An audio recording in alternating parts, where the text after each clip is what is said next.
একদিকে মহানগরী কলকাতা, আর একদিকে গ্লাসগো অফ ইন্ডিয়া, আর তারই মাঝে বয়ে চলেছে রিভার গঙ্গা। বিকেল 3:50 সরাইঘাট এক্সপ্রেস রওনা দিল গুয়াহাটির উদ্দেশ্যে। গুয়াহাটিতে পৌঁছানোর শিডিউল টাইম পরদিন সকাল 9:30। স্লিপারে আমার আসতে খরচা পড়ল 523 টাকা। ব্রহ্মপুত্র নদী পার করে কিছুটা এগোলেই দেখা মিলবে দীপর বিলের বিশাল আকারের এই বিল, যা ভারতবর্ষের একটি গুরুত্বপূর্ণ রামসার জলাভূমি হিসাবে পরিচিত। কামাখ্যা স্টেশনের বাইরে থেকেই গাড়ি বুক করে নিলাম।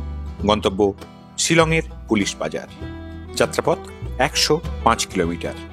গুয়াহাটি স্টেশনের বাইরে পল্টন বাজার থেকে অনেক 5 বা 7 সিটারের শিলংগামী শেয়ার কিংবা রিজার্ভ কার পেয়ে যাবেন। দুই পাশে গাঢ় সবুজ পাহাড়ি ঢাল, তার মাঝখান দিয়ে দারুণ পরিষ্কার পরিচ্ছন্ন ন্যাশনাল হাইওয়ে। গুয়াহাটি থেকে শিলং পর্যন্ত পৌঁছাতে সময় লাগে 3.5 থেকে 4 ঘন্টার মতো। যদি রাস্তাতে কোনো রকম কোনো জ্যাম না থাকে তাহলে মোটামুটি 3.5 ঘন্টার মধ্যে আপনারা পৌঁছাতে পারবেন। গুয়াহাটি থেকে শিলং আসতে আমাদের খরচা পড়েছিল 3,500 টাকা। এইবার দেখে নেওয়া যাক এই যাতায়াতের রাস্তায় কোথায় ভালো খাবারের সন্ধান পাওয়া যায়। টুয়ার্ডস শিলং, ন্যাশনাল হাইওয়ে ঠিক ডান দিকে পড়বে ভেজ রেস্টুরেন্ট জিভা। এখানেই সেরে নিতে পারেন টিফিন, লাঞ্চ কিংবা ডিনার। আমি এখানে 3টি খাবার ট্রাই করেছিলাম। প্রত্যেকটি খাবারেরই টেস্ট খুবই ভালো ছিল।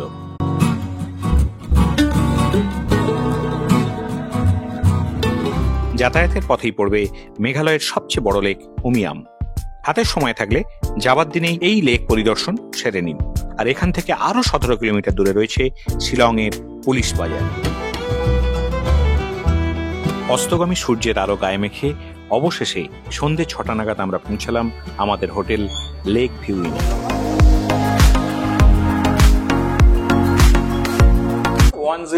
আমাদের রুমে হোটেল লেক ভিউ ইন একদম পুলিশ বাজারের খুব কাছেই। আমি বুক করেছিলাম গোইবিবো থেকে 5 দিনের জন্য। হালকা ঠান্ডা আছে তো। এদিকে ডবল বেড, এদিকটায় উইন্ডো আছে, ওয়ার্ড্রোব, এদিকে একটা ড্রেসিং মিরর আছে, যে মিরর।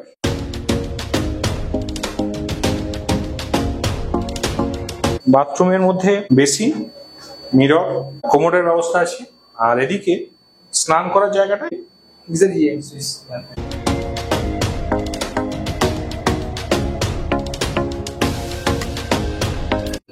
মেন এন্ট্রান্সের পোর্শন,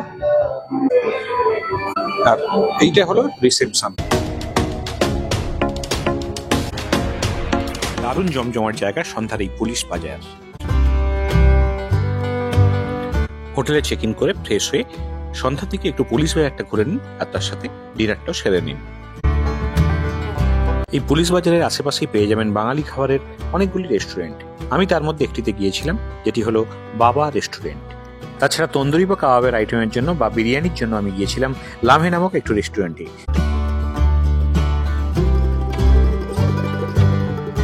মেঘালয় বেড়াতে এসে শিলংয়ে যদি স্টে করেন অবশ্যই সন্ধ্যার পুলিশ বাজার কয়েক ঘন্টা ঘুরে যাবেন। আশা রাখি খুবই ভালো লাগবে।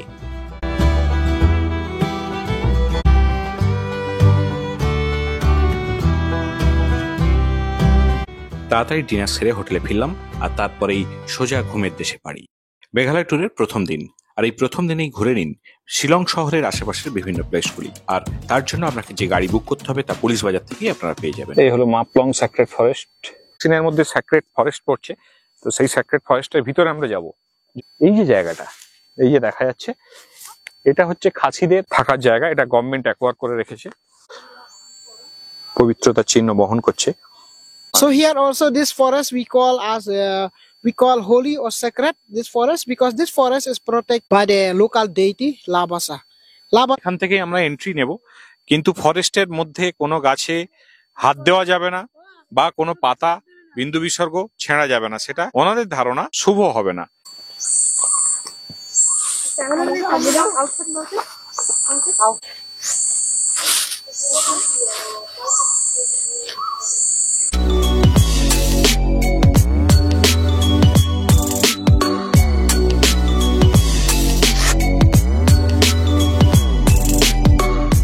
শিলং সাইট সিনের সব থেকে দূরের প্লেস মাপলং স্যাক্রেড ফরেস্ট। ড্রাইভারকে অবশ্যই এই প্লেসটার কথা বলবেন এবং এই জায়গাটা অবশ্যই ঘুরে দেখবেন।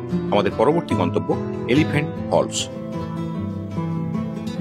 এই মুহূর্তে দাঁড়িয়ে আছি Elephant Falls, Shillong, Meghalaya state.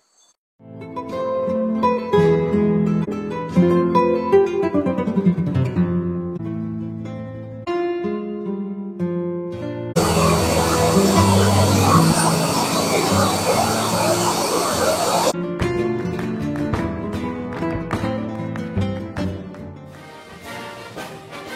False দেখে চলে আসুন এয়ারফোর্স মিউজিয়াম দেখতে। ভারতীয় বায়ুসেনার এটি একটি দারুণ প্রদর্শনশালা।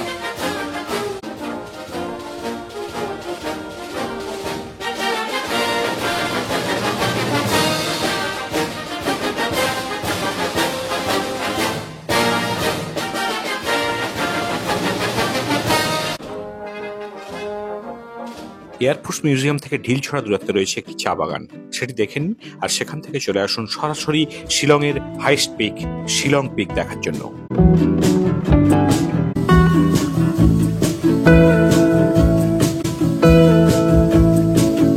শিলং পিক দেখে বিকেল 3:30-র মধ্যে পৌঁছে যান প্রথম দিনের লাস্ট গন্তব্য লাইটলাম ক্যানিয়নের জন্য। লাইটলাম ক্যানিয়ন, যার অর্থ দ্য এন্ড অফ হিলস অথবা the end of the world. সানসেটের সময় এলে তার অপরূপ সৌন্দর্য দেখা যাবে।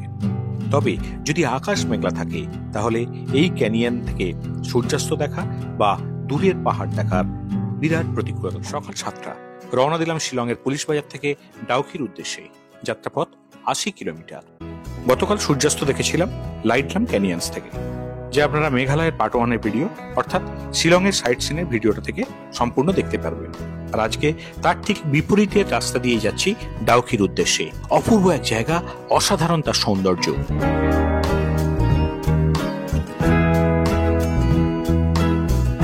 প্রায় 3.5 ঘন্টা জার্নির পর 11টা নাগাদ পৌঁছলাম ভারত বাংলাদেশের সীমান্ত ডাউকি।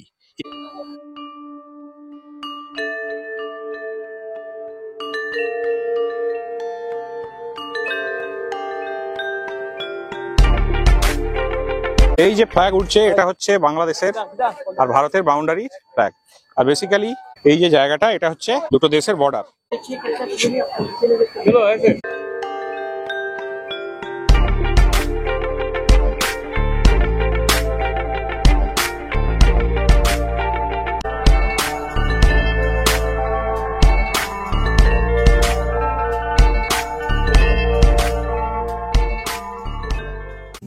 ডাউকি নদীর আসল নাম ওমগড রিভার। এটি ভারতবর্ষের মেঘালয় রাজ্যের পশ্চিম জয়ন্তিয়া পাহাড় জেলার জয়ন্তিয়া পাহাড়ের নিচের ছোট্ট একটি শহর ডাউকির মধ্যে দিয়ে প্রবাহিত হয়েছে। আর তার নাম অনুসারেই এই নদীর নাম রাখা হয়েছে ডাউকি রিভার। আর এই জায়গাটি হলো ভারত এবং বাংলাদেশের মধ্যে একটি মূল বাণিজ্য পথ। অনবদ্য অভিজ্ঞতা। এই যে জলের কালারটা একবার দেখুন, আমরা বিউটিটা শুধু একবার দেখুন। উপরে পাহাড়, তার কোল দিয়ে এইভাবে এতটাই পরিষ্কার যে তলা দেখা যাচ্ছে।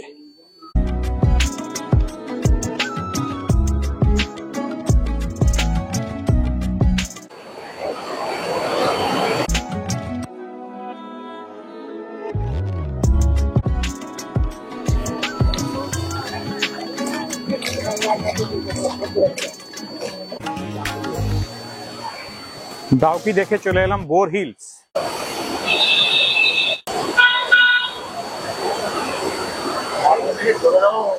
এই যে জমিটা দেখা যাচ্ছে এটা কিন্তু বাংলাদেশের জমি। বোর হিলস ফলস দেখে চলে আসুন single decker living root bridge দেখার জন্য। এই হচ্ছে bridge, single living root bridge. এটা আছে মাউলিলং এর কাছাকাছি, মাউলিলং ভিলেজ, যেটা আমরা ক্লিনেস্ট ভিলেজ বলে জানি।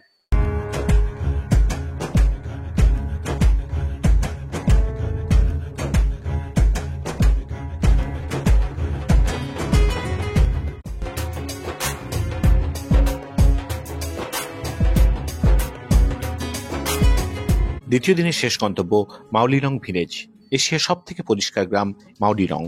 আপনারা চাইলে এই গ্রামেতে হোমস্টেও করতে পারেন। তৃতীয় দিন, আজকে বেরিয়ে পড়লাম চেরাপুঞ্জি সাইট সিন করার জন্য। তবে আপনারা চাইলে চেরাপুঞ্জিতে গিয়েও স্টে করতে পারেন। কেবের এন্ট্রান্সটা হচ্ছে এরকম, ফ্রন্টটা এরকম। এবারে ধীরে ধীরে আমরা শুরুতেই দেখে নিই লিংসিয়ার ওয়াটারফলস এবং লিংসিয়ার গুহা। অদ্ভুত এক জায়গা, অসাধারণ তার সৌন্দর্য। সামান্য একটু কষ্ট হলেও আসতে কিন্তু ভালোই লাগলো। এখানে যখন দাঁড়াচ্ছি সেই দৃশ্যটা কিন্তু খুবই ভালো লাগে। এই হচ্ছে ছোট্ট কিন্তু বিউটিটা অপূর্ব।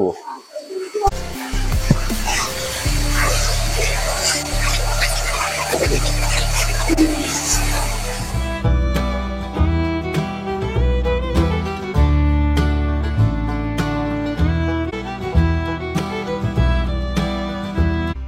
রাজ্যে রয়েছে প্রচুর সংখ্যক এবং বৃহদাকার ওয়াটারফলস। তাদের মধ্যে উল্লেখযোগ্য লিংসিয়ার ওয়াটারফলস।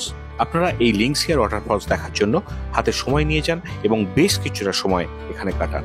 তারপর এখান থেকে যান পরবর্তী জলপ্রপাত দেখার জন্য, যেটি ক্রুড ফলস নামে পরিচিত। একদম জলপ্রপাতের কাছে এই হচ্ছে জলপ্রপাত।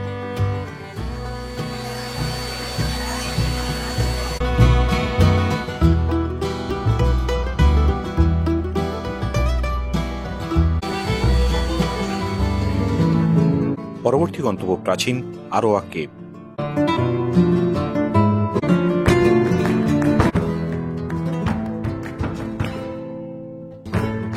কেভে যাওয়ার আগে পড়ল একটি ভিউ পয়েন্ট।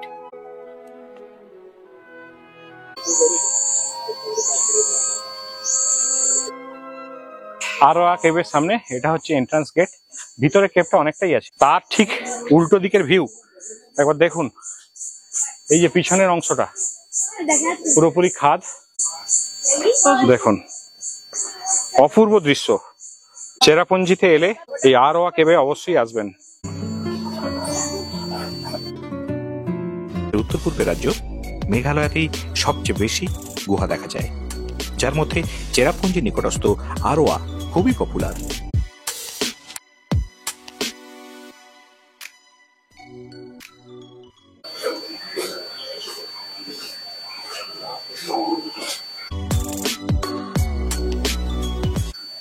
এই গুহার এন্ট্রান্স এবং এক্সিট একই জায়গা দিয়ে। এখান থেকে চলে এলাম চেরাপুঞ্জি শহরের মধ্যে গোল্ডেন ধাবা। এই ধাবাতেই আমরা আমাদের লাঞ্চটা সেরে নিলাম। গোল্ডেন ধাবাতে রুই মাছ, ডাল, মিক্সড ভেজ, পাঁপড়। আপনারাও চেরাপুঞ্জি বেড়াতে এলে এইখানে খাওয়া দাওয়া করতে পারেন। আশা রাখি খুব একটা খারাপ অভিজ্ঞতা হবে না। লাঞ্চ সেরে চলে এলাম নহকালিকাই ফলস। প্রায় 340 মিটার উচ্চতা বিশিষ্ট এই চমৎকার জলপ্রপাতটি ভারতের উচ্চ জলপ্রপাতগুলির মধ্যে অন্যতম।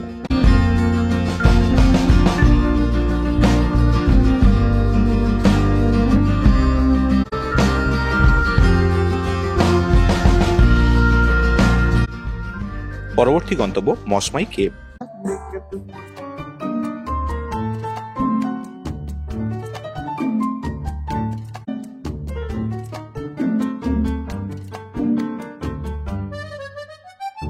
এই হচ্ছে গুহার ভিতরের অবস্থা। এখান দিয়েই ধীরে ধীরে আমরা গুহার ভিতরে যাব এবং উল্টো সাইড দিয়ে বেরোনোর জায়গা আছে। সে তো এই যে পাথরের গাগুলো অত্যন্ত মসৃণ। কেভের ভিতরে জার্নিটা বেশ কষ্টকর আর তার সাথে খুবই রিস্কি। যে কোনো মুহূর্তে আপনার অ্যাক্সিডেন্ট হতে পারে।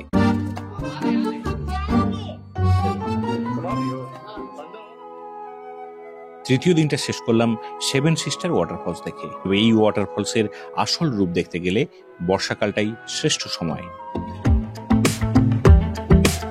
মেঘালয় ট্যুরের চতুর্থ এবং শেষ দিন। এই দিনটা আপনি হাতে রাখতে পারেন ট্রেকিং এর জন্য। ডবল ডেকার এবং single decker living root bridge দেখার, তার সাথে রেনবো ওয়াটারফলস দেখার সুযোগ রয়েছে এই ট্রেকিং এ। 10টার সময় স্টার্ট করছি এখান থেকে। আমরা শিলং থেকে এসেছিলাম। শিলং থেকে এখানে লাগলো প্রায় 3 ঘন্টা। যারা চেরাপুঞ্জিতে থাকবেন সেখান থেকে এখানে আসতে সময় লাগবে 45 মিনিটের মতো।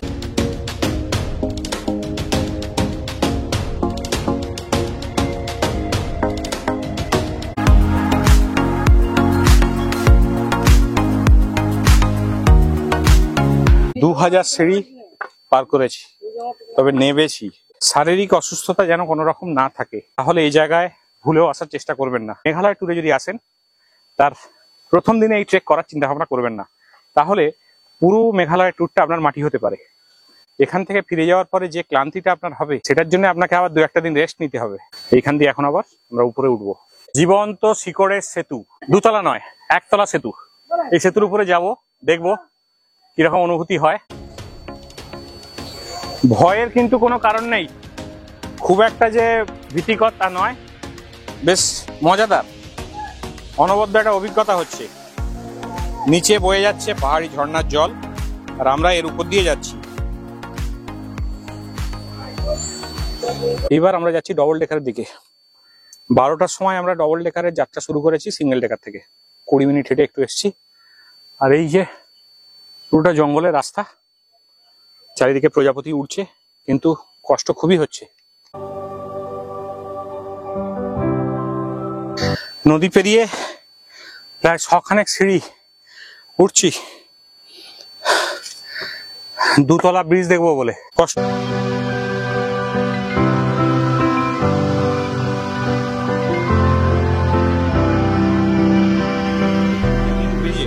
দুলছে ব্রিজটা, এটা অদ্ভুত অনুভূতি। ব্রিজের উপরে উঠে পড়েছি, এবারে ওপারে যাব। ব্রিজটা ভালোই দুলছে। এই যে নৌকাতে গেলে হালকা ঢেউ হলে যেমন অনুভূতি হয় দোলনির, ব্রিজের মাঝামাঝি এসে প্রায় দাঁড়িয়েছি। অনেকে স্নান করছে নিচের জলে, নিচের এই সুন্দর ক্রিস্টাল ক্লিয়ার জল, পরিষ্কার জলে স্নান করছে। ঝুলন্ত সেতুতে দাঁড়িয়ে দুলন্ত অবস্থায় এই ভিউ দেখছি এবং আপনাদের দেখানোর চেষ্টা করছি।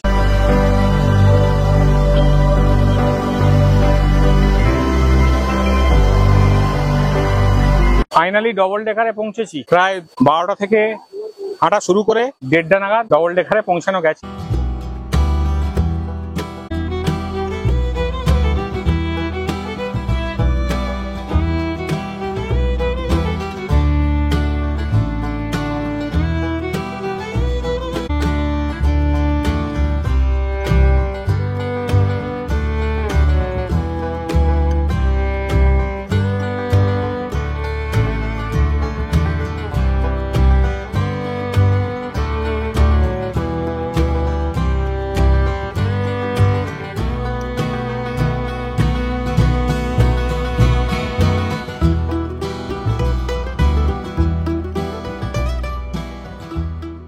দুটো 15 আমরা হালকা টিফিন করব। এই যে এখানে একটা এই যে দোকানটা, এখানে একটু ম্যাগি টিফিন করব। আসল গল্পটা আছে এই ডবল ডেকার দেখে ফিরে যাওয়ার সময়। 3500 সিঁড়ি যে নেবেছি, তার মধ্যে 1000-2-2.5 উঠতে হবে। আমরা নেবেছি এখন, এবারে ওঠার পালা। গল্পটা এখানে আছে। এখান থেকে আরো 1 ঘন্টা এদের কথা অনুযায়ী হচ্ছে রেনবো ফলস বা ব্লু ল্যাগন। আমাদের কিন্তু 1 ঘন্টা লাগবে বলে মনে হচ্ছে না, ওটা 2 ঘন্টা বা তারও বেশি হতে পারে। সুতরাং আজকে গিয়ে আর ফেরা সম্ভব নয়। এটা দেখেই কিন্তু ব্যাক করব। এখান থেকে আমরা গাড়ি থেকে নেবেছিলাম। 50 টাকার ম্যাগি, গরম ম্যাগি, ধোঁয়া উঠছে। এবারের মেঘালয় জার্নিটা শেষ করছি এইখানেই। খুব শীঘ্রই ফিরে আসবো আরো একটি নতুন জায়গার ভ্রমণ বৃত্তান্ত নিয়ে।